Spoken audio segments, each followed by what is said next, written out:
Чыңгызхан айтат го, кылсаң коркпа, корксаң кылба деп. Биз жашоодо жайткенбиз бир нерсени кылыштан коркпошубуз керек. Албетте башында илимий идеяларды берип койгон мусулмандар, бирок аны кылып чыккандар, аткарып чыккандар көбү мусулман эместер, кафырлар.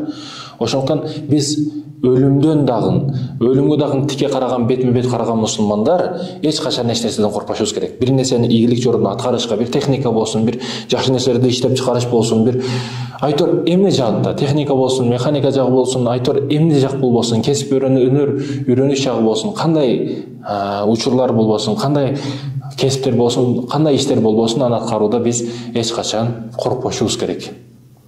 Коркуу негизи пайда, кээ бир учурларда пайда берет. Билесизби, катуу корккон учурда өзүңүз билбеген, өзүңүз сезбеген күчтөрүңүз сыртка чыгат.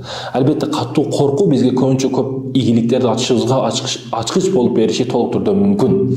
Буга жөнөкөй мисал, Россияда иштеген мусулман бир туугандарыбыз бар. Милиция кубалап калса, өзү аша албаган забордон ашып кетет. Же болбосо бир апасы жаштыгында катуу урам деп кубаласа, канчалык качып, өзү түшпөгөн көлдөргө түшүп, өзү ата албаган заборлордон аттап, айтор коркуу биздин жан дүйнөбүздөгү коркуу бизди аракетке түртөт. Ошол коркууну туура пайдаланышыбыз керек экен да биз. Кээде ушул коркуу дагы бизди көп ийгиликтерге, чокуларга чыгарып коет экен. 18 жашта өзүң сөз бер.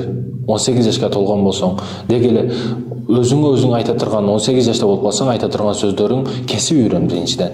Кесип эч качан сени коркулбайт, эч качан шалкылбайт. Кесип ар дайым сенин налыңда далдан келишине себепчи болот. Кесип үйрөн, өнөр үйрөн. Ал жөнөкөй бир бут кийим тазалаш болсун, жөнөкөй бут кийим тигиш болсун, кандай кесип болбосун. Кесиптин жаманы жок. Жигитке 70 өнөр эмес, азыр өнөрдүн түрү көбөйүп кетти. 70 000 керек болсо. Айтор аракет кыл өнөр үйрөнүшкө. Англис тилин үйрөн. Англис тилин үйрөн, себеби бүткүл дүйнө мамлекеттеринин ачкычы бул англис тили болуп калды. Себеби тил билген дил билет, тил билгени кеңешет, тил билгени өзүнүн алдына жылышка аракет кылат.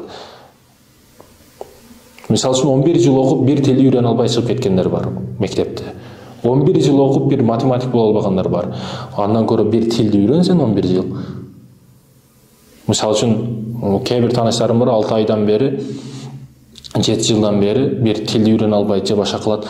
Айтор бир результатты көрсөт. Артынан бир результат, жыйынтык чыксын. Жөн эле жүрө бербе, бекер болбо.